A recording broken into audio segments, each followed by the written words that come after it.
kasama ka sa vlog. Meet and vlog na to. Bibigyan ng kape. Bibigyan ng kape. Shoutout ka pala sa mga...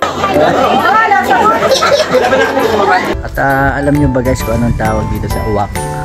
Hi guys, samahan niyo po pala kami sa simpleng buhay namin sa Japan. This is Airi, and this is Akira, and this is Mami Lita, and this is me, Makolits Vlog. Let's go!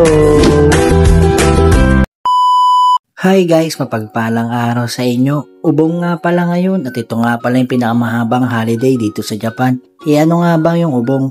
Mamaya i-explain natin ng konti. Sa mga oras na nga pala na ito guys ay nasa expressway tayo papuntang Saitama at bibisita tayo sa mga relatives ni Mami Lita. Bali 1 oras nga pala yung biyahe natin guys, pero kapag hindi expressway ay 1 oras kalahati.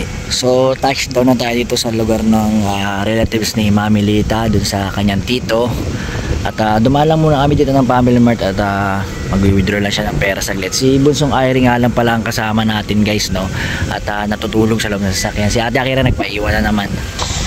Maulan ngayon guys, no? Kaya hindi ganong mainit. Yun, mahangin pa. Bumili lang tayo ng Pami Chicken, yung pinakamanghang. Sarap guys. At doon nga pala malapit sa bahay ng tito ni Mami Lita ay walang parking. So sa katabi naman nila ay may parking na 400 yen. Pero 24 hours na yun guys. At nakaparada na nga tayo. So nandito na nga pala tayo at nauna na nga pala sila.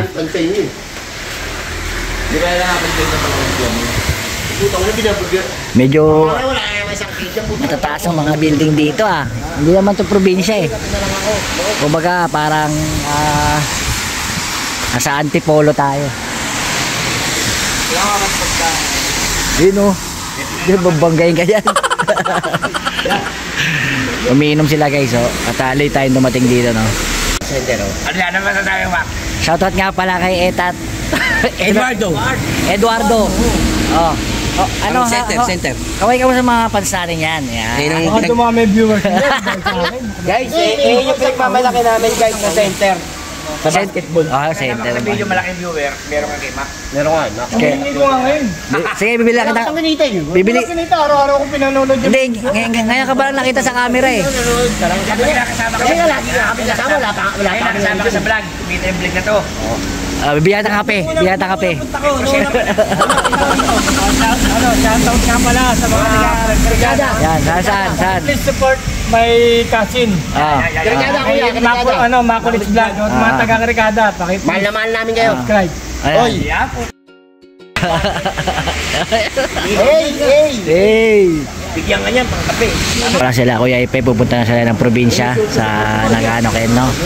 La Ate Gracia din nakasama natin sa swimming nakaraan sa Tobu Park. Ang dating pectos lagi. Uuwi na sila ngayon at babayaran sila ng 8 hours, hindi sila mag-expressway guys. Yun guys, sabi pala ni Maku ay kailangan palang i-register muna natin yung plate number natin doon sa parking para bayad muna. Ngayon ako nakakita nun So paano una? Ito. Anong plate mo? Yan guys, 400 yen bayad. 24 hours na yun. Type nyo lang yung plate number, tapos lalabas, ipipinot yung number 1, tapos yun na, lalabas na yung ticket. Ito hindi ko nakuha kanina. Grabe. Ano yan? 97.99. Magkakaroon ko kanina wala. Wala na, baka may kumuha na nun. Wala akong nakalagay dun. Kita na yung sipag na. Okay ka na. Kita ni Mami. Paparod mo ikaw to. Paparod mo to So guys, 5:25 na hapon.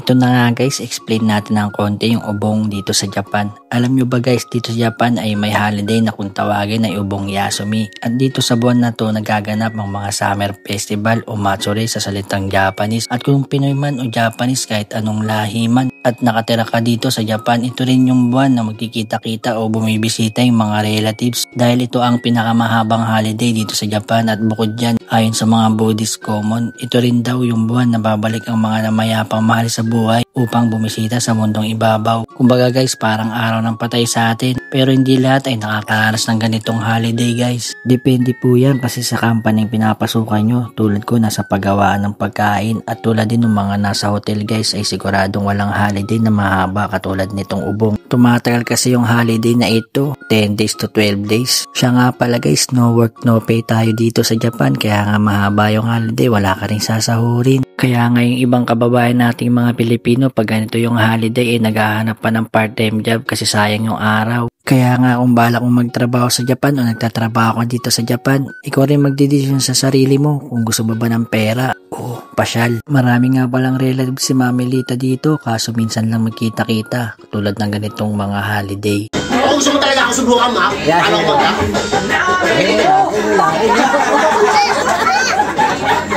Ayun o! Trauma. Komang o. Ayan o, tingnan ko, ma. Kaliwa naman, kaliwa.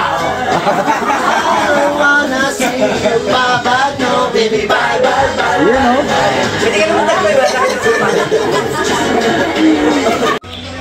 Guys, mabagsik yung kumagat sa insekto guys. Oh. Ito yung kagat. Pero yung bilog niya, laki no. Grabe ang tigas oh. Tapos na nga palang kumain yung lahat guys at ako na lang yung nahuhuli at kaya nga tayo na lang nagsosolong kumakain ngayon. Sunday nga pala ngayon at rest day talaga natin. Bukas ay Lunes, may pasok na tayo pero ubong pa rin dito sa Japan. Wala rin palang pasok yung mga bata kasi summer vacation nila. Bali hindi lang pala tayong gumagawa nito guys, pati mga Japanese ay nagkikita-kita ng ganitong holiday kaya nga kami ito nagkita-kita ulit at masaya. Ganito lang kasimple ang buhay namin sa Japan. Inaabot na nga pala tayo ng gabi guys at pauwi na rin at umaambon nga sa mga oras na ito. Nagpapaalaman pala silang magpipisa kasi matagalan naman to bago maulit. So yun guys at nakauli na nga tayo at malakas yung ulan no. At today Sunday na nga. Last day na ng ating Yasumi o rest day. Mula Webes hanggang Linggo ay wala tayong pasok. So bukas balik trabaho naman tayo no. At pero may mga pasyal pa tayong susunod no. Hindi lang naman swimming, meron pa tayong siguro mga camping. Sana mayaya tayo ng mga camping no. Kaya sana patuloy ang patuloy ang panonood niyo sa akin at maraming salamat po. Pura na pala ng madaling araw guys at hindi tayo makatulog. Kaya naisipan ko mag-edit na lang at mag voice over. Ito nga pala yung bagong mic natin, ito yung luma. Galing Temo lang ito guys, ayan no. Medyo ito yung ginamit natin ng festival no. Kasi ito yung ginamit natin ng swimming, ito mas maganda to kaya voice over muna tayo. Sa cellphone nga lang pala tayo nag-i-edit guys na wala pa kasi tayong laptop o yung computer. Kaya nga itong cellphone ko guys ay mabilis mapuno yung memory kaya nga kapag upload ko bura agad. Ganun talaga guys, wala pa tayong pambili at nag-iipon pa lang tayo dito kay YouTube. Kaya nga naman guys, isang hiling ko lang sa inyo, i-like ang video na ito para sa mga content creator na katulad ko. Malaking tulong na po yun sa amin kaya ano pang hinihintay nyo, pindot na. Gutom na tayo guys at yung take out natin doon sa kanina pinuntahan natin ay nilagyan natin ng cheese at siya at nakira. Kaya kinakain mo family chicken, nagising na gutom guys. Alas-bas na, hindi pa rin tayo tapos mag-edit. 5 AM in the morning guys at masama pa rin yung panahon, nagising tayo dahil may bibili nga pala tayo sa Family Mart saglit no. So yan, malimlim ngayon guys. Masama yung panahon, mahangin. So yan guys, so nakadaan na nga tayo ng Family Mart at mabili lang tayong card. So gamit ko nga pala yung bike ni Pipoy no, naiwan sa bahay. Lakas ng hangin guys no, at pauwi na tayo. Nakasubscribe kasi tayo nabubul na naman ako. Nakasubscribe kasi tayo sa CapCut guys. May bayad siya monthly no, kasi doon tayo nag-i-edit at hindi naman masyadong kamahalan. 1,000 siya a month, 1,000 yen. So para mawala lang yung watermark ng CapCut no. meron kasing edited dun sa Vita, kaso ang bagal. Sa CapCut sanay tayo, kaya mabilis tayo mag-edit dun, kaya kahit may bayad ay yun na lang, kasi may konting kita naman kay YouTube, doon na lang ibawas natin yung budget na yun.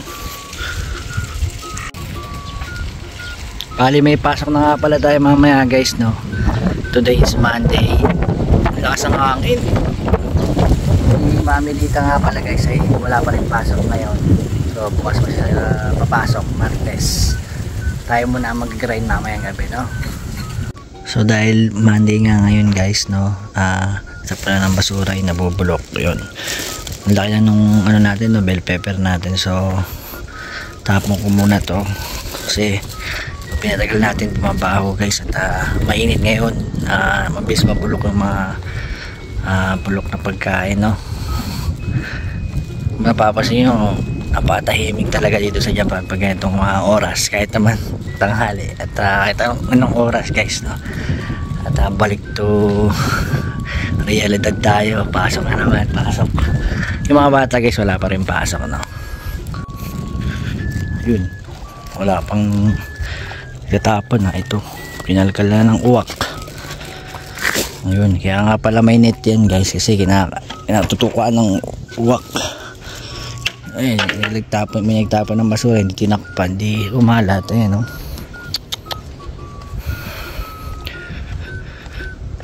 Ay, pasok na naman. At alam nyo ba guys kung anong tawag dito sa uwak? Karas. Karas, parang kasi yung parang flies long nose. Yung karas yun. Ayan, no? Kaya yung tawag nila dito doon, karas. Ewan ko lang guys, no, kasi sabi ng dating kasama kong hapon, forward na nga tayo guys. After natin magtapon ng basura kanina ay nakatulog tayo, at ngayon nagising na nga tayo at papasok na naman tayo. Balik na naman tayo sa realidad, pasok na naman sa trabaho. Para kanino ba tayo bumabangon? Di ba kay Nescafe? Di, joke lang guys, syempre sa pamilya. Kasama lang natin sa buhay araw-araw ang kape. Bali may klinga pala yung video natin ngayon guys, kasi nag-iisip pa tayo ng mga content. So paano guys, mag-aalas 7 na at papasok na muna ako. Kita-kits na lang tayo sa mga susunod nating partial vlog at mga informative videos. Thank you!